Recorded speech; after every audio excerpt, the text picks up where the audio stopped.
Hello, welcome to my YouTube channel Bright Education में आप सभी का स्वागत है। और आज हम क्लास 11th का इंग्लिश जिसका नाम है हॉर्नबिल्स, दो बुक आते हैं जिसका फर्स्ट हम पढ़ा रहे हैं। और फर्स्ट चैप्टर का नाम है the portrait of A lady, यानी दैट मीन्स ऐसा इसका मीनिंग समझे, ऐसे समझे एक कहानी है जो ग्रैंड मदर का, खुशवंत सिंह का जो ग्रैंड मदर है उसी से ज़्यादा रिलेटेड मतलब ये कहानी है। और ये कहानी को मैं पढ़ा चुका हूँ। और इसका आज मैं ऑब्जेक्टिव टाइप जो भी क्वेश्चन है, जो भी रहेगा, जो आपका एग्जाम में आने वाला रहेगा, और खास करके 11th वाले को सभी को पता है कि आपका केवल ऑब्जेक्टिव रहता है, तो हमें ऑब्जेक्टिव ही कराने की ज़रूरत है। इसीलिए मैं ऑब्जेक्टिव टाइप का क्वेश्चन जो भी होगा, जो भी इम्पोर्टेंट क्वेश्चन लगेगा, जो क्वेश्चन बनेगा, मैं उसको आपको यहाँ पर लोड कर दूँगा। और कुछ ऑफलाइन बच्चे भी देख रहे हैं, उन लोग को मैं समझा करके ठीक कर दूँगा। आप लोग भी पढ़े होंगे तो आप लोग भी बोल सकते हैं। तो चलिए, अगर शुरुआत करते हैं। द पोर्ट्रेट ऑफ लेडी, यहाँ पर ये रिटन बाय किनके द्वारा लिखा गया है? तो ये खुशवंत सिंह के द्वारा लिखा गया ये कहानी है। थोड़ा बहुत ब्रीफ में आप लोग खुशवंत सिंह के बारे में आप चाहेंगे तो आप पढ़ सकते हैं, बट यहाँ पर मैं उतना नहीं बताऊंगा। डायरेक्ट ऑप्शनल जो क्वेश्चन है आपका जो बन रहा है इस चैप्टर से, मैं उसी को बताऊंगा। तो कैसे आपका एग्जाम में रहेगा वो चीज समझिए। जैसे मान के चलो, फर्स्ट तो मैं बता दिया कि द पोर्ट्रेट ऑफ लेडी किसके द्वारा लिखा गया है? तो खुशवंत सिंह के द्वारा लिखा गया है, ठीक है। लेकिन अब क्वेश्चन कैसे पूछेगा? तो देखिए, पूछा है कि who is the writer of the portrait of A lady, यानी जो द पोर्ट्रेट ऑफ लेडी है उसका राइटर यानी लेखक कौन है, ये पूछ रहा है। जो कहानी लिखे है the portrait of A lady, उसका राइटर्स का नाम, उसका लेखक का नाम पूछा जा रहा है। आपका चार ऑप्शन भी यानी दिया रहेगा, यानी चार आपका विकल्प दिया रहेगा, चारों में से कौन सही होगा वो आपको टिक मारना है।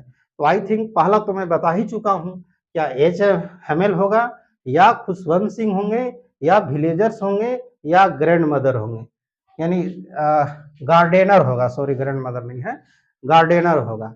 तो यहाँ पर आपका कौन सा ऑप्शन सही होगा जी? खुशवंत सिंह हो जाएगा, क्योंकि खुशवंत सिंह ही जो है इसका राइटर है, ठीक है। तो ये आपका जवाब इस तरह से आपको देना है। और आगे सेकंड क्वेश्चन मैं आपको पढ़ के बताता हूं। अकॉर्डिंग टू नारेटर, यानी नारेटर के अनुसार, for how many years his grand mother was old and wrinkled, माने उनके दादी माँ के सॉरी, दादी माँ बोल रहा हूँ, नारेटर के अनुसार, जो वक्ता हैं, जो कहानी लिखे हैं, उनके अनुसार दादी माँ कितने साल से उनका मतलब देखते आ रहे थे कि मतलब वो लगातार कितने वर्षों से उनके अनुसार ऐसा लग रहा था कि मतलब उनका जो चेहरा है, जो सिकुड़ती आ रही है, या फिर उनका ओल्ड होती जा रही है, कितने सालों से? तो क्या 20, 15, 10 या 30? तो वो 20 सालों से ऐसा मतलब उनको प्रतीत होता आ रहा था, जो लगातार एक ही एज में दिखते आ रही थी, ठीक है। उसके बाद अगला क्वेश्चन है, ग्रैंड फादर, दादाजी, ग्रैंड फादर लुक्ड एटलीस्ट, दादाजी कितने सालों के लगभग, एटलीस्ट कम से कम कितने सालों का दिखते थे, ये पूछ रहा है इस फोटो में। क्योंकि दादाजी का फोटो भी वहां पर लगा हुआ था, तो अपने फोटो में वो कितने सालों के लगभग लग रहे थे, ये पूछ रहा है। Grand mother looked at least, at least मतलब होता है कम से कम कितने सालों का, कितने ईयर्स, यहाँ खाली है, भरना है years of age in his photo. अपने फोटो में वो कितने उम्र का मतलब कम से कम लग रहे थे। तो 70 साल के, 80 साल के, 90 साल के, या 100 साल के, तो कम से कम ये कितना 100 ईयर का मतलब लग रहे थे। आपका ये राइट आंसर हो जाएगा। फिर आगे क्या है आपका, हु वेयर गुड फ्रेंड्स, कौन कौन अच्छे दोस्त थे, किनके किनके बीच में मतलब गुड फ्रेंड्स था, अच्छा मतलब दोस्ती था, मित्रता था, ये जानना है। तो क्या है, नारेटर एंड कैटरीना कैफ के बीच में था।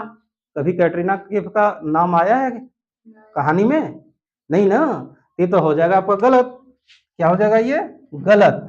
दूसरा, नारेटर एंड हिज फादर, क्या नारेटर और हिज फादर के बीच में कभी दोस्ती हुआ? क्योंकि वो तो सिटी चले गए थे, पेरेंट्स, उनके माता पिता अपने शहर में रहने के लिए चल गए थे। किनके साथ छोड़ करके? दादी माँ के साथ छोड़ करके चल गए थे, ठीक है। तो पिताजी के साथ दोस्ती कैसे होगा, ये भी गलत हो जाएगा।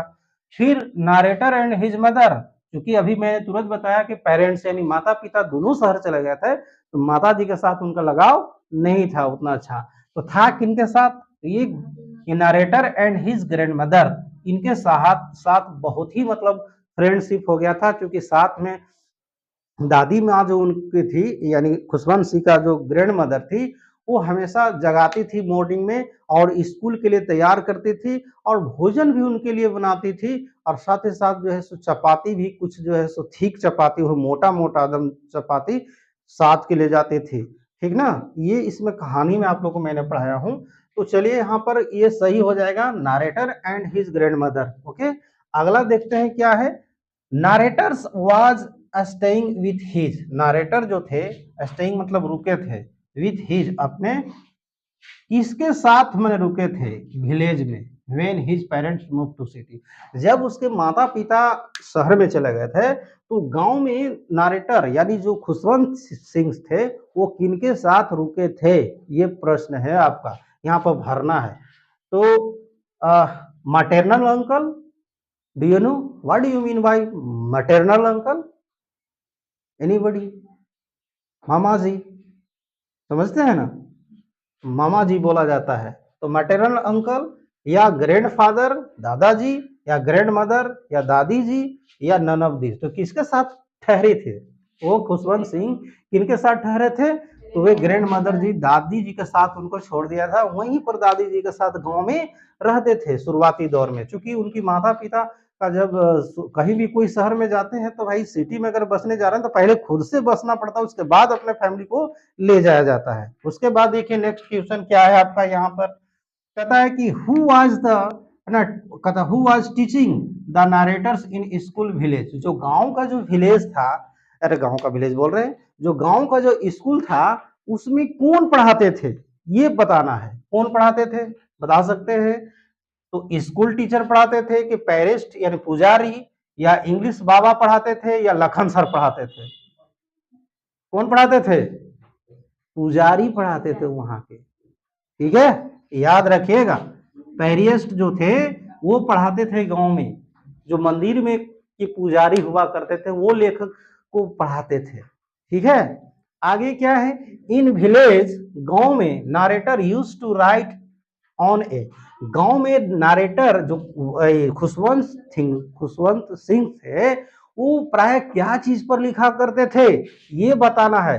तो नोटबुक में लिखते थे या डायरी में लिखते थे या वुडन स्लेट पर लिखते थे या नन ऑफ दिस, क्या चीज पर लिखते थे, वुडन स्लेट पर, यानी लकड़ी का बना हुआ स्लेट हुआ करता था, उसी में जो है सो लिखा करते थे, ठीक है। आगे देखिए, what was narrator's breakfast in the village, in village यानी गांव में लेखक के लिए क्या चीज नाश्ता के रूप में मिलता था, ये पूछ रहा है।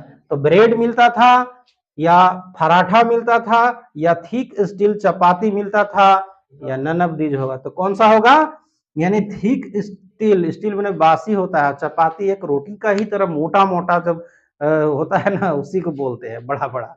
उसके बाद अगला क्वेश्चन है, grand mother carried several chapatis for village, grand mother जब स्कूल के लिए जब साथे अपने नाती को मैंने खुशवंत सिंह के सब जब जाते थे तो उसके साथ साथ अपने साथ में कुछ चपाती जो है सो कैरी करके मतलब जाती थी, मैंने लेकर जाती थी साथ में। तो वो चपाती जो लेके जाती थी, थिक चपाती, वो किसके लिए लेके जाती थी, ये पूछ रहा है। तो का बिल्ली के लिए या फिर डॉग्स के लिए लेके जाती थी, या काउ गाय के लिए, या हेंस मुर्गे मुर्गी के लिए, क्या चीज के लिए, तो कुत्ता के लिए, यानी गांव के विलेजर्स जो डॉग्स थे उनके लिए वो लेकर के जाते थे।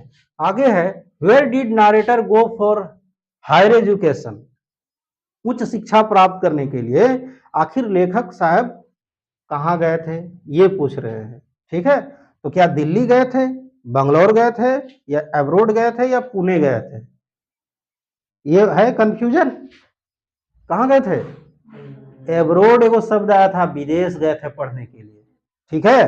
कहाँ गए थे, एब्रोड, देश से बाहर इमिग्रेटेड हो गए थे, मैंने गए थे। तो ये आपका 3 क्वेश्चन बहुत ही मोस्ट इंपोर्टेंट है, आपके एग्जाम की दृष्टि से, और कंफर्म है कि इसी टाइप का क्वेश्चन आपका रहेगा, ऑप्शन वाला रहेगा, तो आप लोग याद कीजिएगा। नेक्स्ट क्वेश्चन हम आपको दिखाते हैं।